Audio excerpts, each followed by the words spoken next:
Well, very good. Thanks for being with us at our Region Expo 2021. And so let me just ask you guys, who are you? Give us a quick introduction who you are and your ministry context. Go ahead. Okay, I'm Kelli Foreman, and I am from Fremont, Nebraska, Fremont First Baptist Church, and I'm here at the Kodiak Baptist Mission, and I've been serving with my wife, Kelli. For me, I've been serving since the summer of 2004. Very cool. And so my ways that I serve here is as I volunteer through the school year with any programs, any events that are going on, I'm going to be part of them.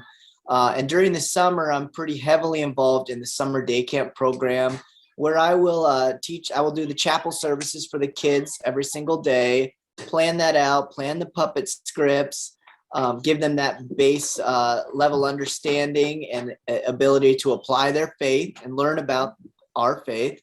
And then I also take kids back and forth on our boat to Woody Island to do different summer camp ministries there. Very cool. And I'm Kelli Foreman. I am the Assistant Executive Director at Kodiak Baptist Mission, but that really just means I do all the things. That's what Johnny, our Executive Director, said, that's why I have you, to do all those things. But very good. I direct summer camp program. I do the farm program that's here, bring up the summer volunteer counselors.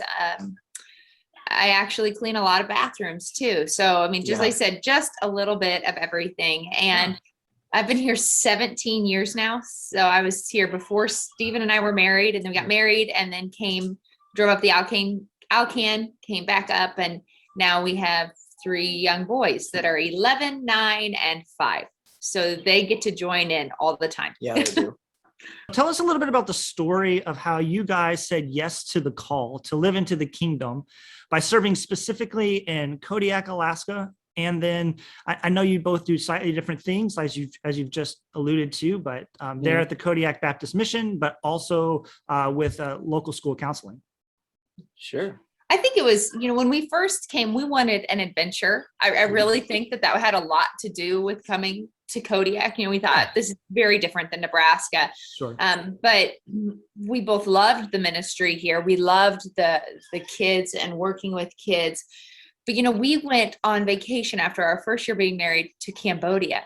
And I told Steve, I said, what happens if we love it there, or we feel called to go there and do ministry? And we both got there, and we were in this rural little village where there were these missionaries out there, and we looked at each other and we were both so relieved, to be honest, but we're like, I don't feel called to this at all. We fully feel called to Kodiak. Yeah. We feel called to be missionaries in Kodiak. And we are so thankful. I mean, it is in the United States, but we are so remote in that, it takes a 12-hour boat ride or an hour plane ride to just get to the mainland. And then it's either a 5-hour car drive, to get to the next airport. So we are disconnected. So there are times that's difficult, but yet there's a lot of peace in that. And for me, I never wanted to work with kids. That was not something I even went to school for. I made a conscious effort to not go into that. And then you're circled around by 50 kids, and I'm like, I'm sinking. And then I just realized that's exactly where the Lord wants me to be. So being able to use things that I grew up with, whether it be, farming or sports or different things like that, to share the gospel of Jesus with kids. I almost get overwhelmed with each day because I just love it. I love what I get to do. And I can just, I'm thankful that even though you do give away a little bit, I feel like I get a lot every day. Yeah, very good. So my story's a little different. I was in college in 2004, and I was going in Fremont, Nebraska, and we went on our family vacation that summer, which is the pastor's conference, biennial. There you go. And so my dad took me and the family to Richmond, Virginia, and went to the conference there. And I was walking around the expos, and wouldn't you know it, I saw a little stand for American Baptist Ministries in Alaska. And then I saw a pamphlet for the Kodiak Baptist Mission. And I must have looked at that pamphlet back and forth 100 times, driving all the way back to Nebraska. And it was the right time in my life that had appeared. And I don't think it's by coincidence, because my heart was looking for some big thing that I needed to do, some big change, to exercise my faith, to validate my faith. And the mission was that for me. And so it's held a very close, very, very important place in my life ever since that time. And of course I met Kelli here. So, I mean, there was just, Again, we met at most. yeah, we met at Merrill, and then we had seen each other. But that was another validation. The Lord just kept opening doors to make this ministry become our everyday life. Yeah, I like that idea of the calling to Kodiak was kind of gradual for you guys. So let's talk a little bit then. I'm going to add a question here. Then you talked about affirming your call by being there, being present. Yeah. And then your presence in each other's lives further affirm that, because you're connected to each other that are also connected to the mission. What are some other ways that you feel that constant reaffirmation that this is where I'm supposed to be for another year, or for another 2 years, and that call to just reaffirm, I'm going to stay and keep doing this? Yeah. That's such a good question, because I have a lot of people that come through and they're always like, I'm just here until God tells me to go. And I'm like, yeah, but can you just sign on the dotted line for a year? Can you just can you just stick with me for 12 months so we can make a plan? Yeah. Right. But our thing has always been, we're here. We're solidly put here. Now, the Lord can call us away, but we're going to dig down deep, have solid, strong roots, and we're going to go. Yep. But, for me, I think it still is being willing to kind of be fluid in what you're doing. You're not completely stuck, but I mean, as silly as, maybe not silly, but like this Friday, I was in a ring and I was bombarded with children on horses. I had like 8 kids on horses, and it was not okay. And I'm like, I am fully overwhelmed. Like somebody's going to die. And Johnny, my boss, walks in and he's helping me, and everybody kind of gets set. Anyway, we get through, and these kids all come off and they're like, we just had the best time. Thank you so much, Miss Kelly. And we've made it free. So, nobody's paying to be here. And Sure. they're all, and I get done and I'm so tired. And I was so full, knowing I was exactly where the Lord needed me to be. Mm-hmm. And I've committed to these kids for a year. We're going to do this. We are here. Yeah. And I think that just those little moments that I'm in over my head, and that's okay. I'm not drowning, but I am still, and I have to depend on the Lord, and He provides that every day. And you can just get that feeling of fullness through Him. Very good. I guess I would just add to that and say that it's a day-to-day operations in the ministry. We're committed, and we're going to keep doing it until, as Kelli said, the Lord makes it very clear. That's kind of what we've decided. He's got to make it very clear that it's time to end it. It's not on a whim. And we have seasons where we go and we look and we pray and we seek, Lord, where are you leading us? How are things coming together? And is there, and we're really open to the possibility for some big change. And as those seasons come, we have kept getting this the calling has maintained here. And there might be new seasons of ministry here at the mission, but being here and being this presence and continuing the Baptist mission story on Kodiak Island, we just keep getting a yes from the Lord on that. Yeah, very cool. And you say yes in turn, right? Yes, indeed. Yeah. Right. That's cool. Yeah, and there's just something to ministry life and constantly having to say yes over and over again. It's not a one and done situation, but it's an ongoing journey. Right. Yeah.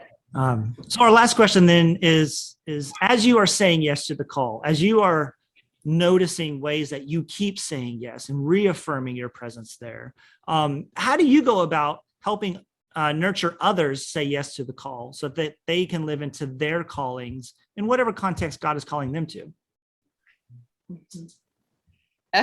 We have a lot of young college age students that come.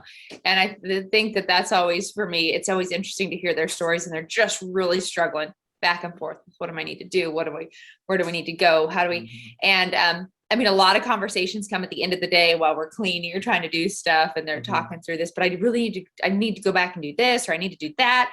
And a lot of it, and I've learned this through Stephen, because this is not normal for me, is to just be quiet and listen to them and let them talk and just let them talk and talk. And I had 2 of our summer counselors, they went back. I said, yep, you got, like, finish up your commitment, make sure you're doing what you need to do. And they have already returned to serve in full-time ministry. One just got back in yesterday, and he had gone home at the beginning of August, and the other one mid-August. And then she came back to work with us here for this season. I guess it's mostly, I don't know that I'm qualified to even answer that question. Okay. I think it's still a learning. You're way more. Well, I would just extend on what you're saying, because I just met that guy today at the Walmart parking lot. Here he has come back to do ministry, and he was alive. I mean, he was so excited to be here. And I think Kelli and I have learned over the years that God is so big, and he has so many things that he's trying to do in our world. And the Baptist Mission is one of those things.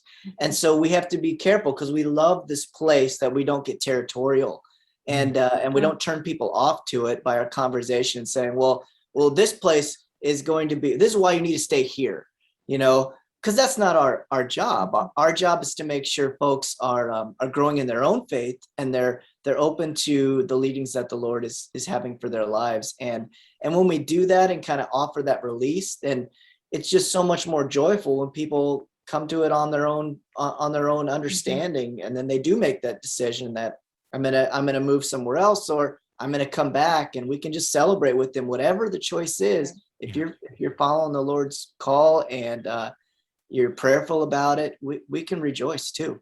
It's interesting. We have a gentleman here that is an electrician, and he's newly retired. And he's coming up for like five weeks. And he just told me yesterday, because he's lit up my whole path, so that in the morning when it's dark, I have lights. And I was expressing how thankful I was, because I'm really scared of the dark, and it's Kodiak, so it's dark a lot. And we were talking, and I just told him, I said, I'm so thankful that you used your gifts to serve, that you actually answered this call. Like, that it's not that you can't be an electrician. You need to be an electrician to serve God. I need that. Yeah. And like this young gentleman that came back, I need this young man that is so talented at connecting with kids. I need you to just connect with kids. And God's given each of us those little talents and abilities. And they're all those answers to the call. I mean, they might be right outside your door. They might be across to the ocean in Alaska. They might be 3 hours away, but there is ministry in every door that you can go through if you're just willing to say yes and just give it a shot and not know exactly what's going to happen. I think that's the biggest thing. Like, let's practice our faith. Mm-hmm. Practice it. I like that. I mean, saying yes to the call, being a servant for Christ isn't just about telling the gospel story alone with like evangelism tracks or asking people to say yes to Jesus, which we're always doing. But it's so much more than that. It is being an electrician. It's being a counselor. It's riding horses in a pen when you're really uncomfortable. It's anything that we are gifted and capable of doing. And I appreciate you guys sharing that with us. Yeah. And using it for the glory of God. That's why I say with these young kids, that's our goal. Like, if we can help them develop their purposes in life with Christian values and biblical foundations, those are ministry tools. They're going to be missionaries. No matter what they choose to do, they will be little missionaries all across this country. Yep. Very good. Well, from your kitchen to my kitchen, is there anything you'd like me to share with your fellow American Baptists here in Nebraska? Any last greetings? I think, I don't know, but for Steve, I think this is true. We're very thankful for our foundation that we received. I can't, all the way from little preschool, elementary, Sunday school, Camp Moses Merrill, conferences, retreats. We did all of them. Yep. That gave us the foundation. It's so important, and we're so thankful for it.